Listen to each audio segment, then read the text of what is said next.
This Memorial Day travel weekend was a busy one, with more than 42 million Americans traveling by plane, train, or automobile. Officials are warning that there could be a travel crunch as people now make their way home. The TSA says it expects to screen 2.6 million flyers today as they return from their getaways. The travel weekend has not really seen much turbulence, but there have been some flight disruptions. According to tracker FlightAware, there's been more than 700 flights canceled as of Monday afternoon. For more, CBS News senior transportation correspondent Kris Cleave joins us now from Phoenix, Arizona. So, Kris, overall, are we seeing high flight cancellations and delays this Memorial Day weekend?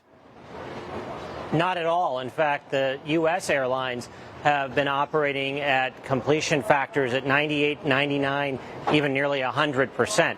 So this has really gone about as well as the airlines could have hoped. When you factor in some international cancellations like United's service to Guam, which is a hub for United, you do see a higher number when you factor in the entire world. But the weekend has been pretty good as far as the airlines are concerned. There were some thunderstorms in the New York City area today. That's certainly something we're watching, a chance of thunderstorms in D.C., Miami, and Minneapolis as the day goes on. But going into the weekend, they felt the forecast was pretty favorable, and so far, it's been pretty good. You've seen on Friday, you had some thunderstorms in the Denver area that snarled flights for United, Southwest, and Frontier, but for the most part, people are getting where they want to go. All right, Kris Cleave, thanks so much.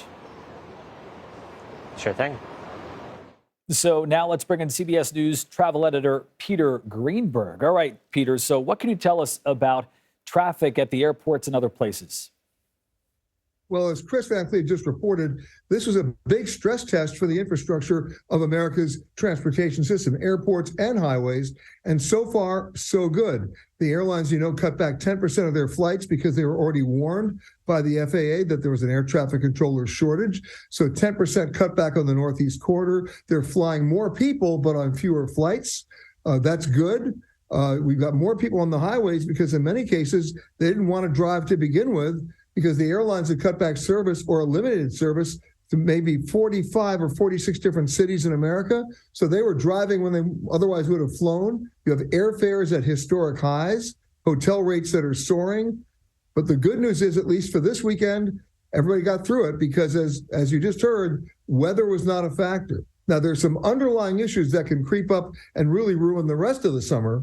And that is this: the airlines are still continuing to publish a schedule that some would argue is unrealistic to begin with. When you have connecting flights of maybe 33 minutes on the schedule, you don't even have to have a hiccup to make sure that people miss those flights.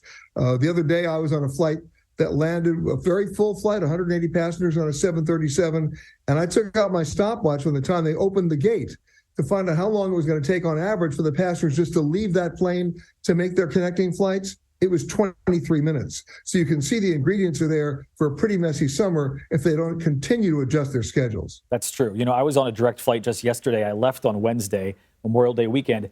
It was really smooth sailing, I have to say. For LaGuardia, it was really nice. So that was a positive thing to see for sure. So are there any last-minute tips for those who have yet to hit the road, Peter? Well, if you're flying, this is a tip I'd give you under any circumstances. Try to pick the very first flight of the day. Now, you've heard that advice before, but I'm going to go one step further. Try to pick the very first flight of the day where you're going, coming from an airport where the airline itself is not based.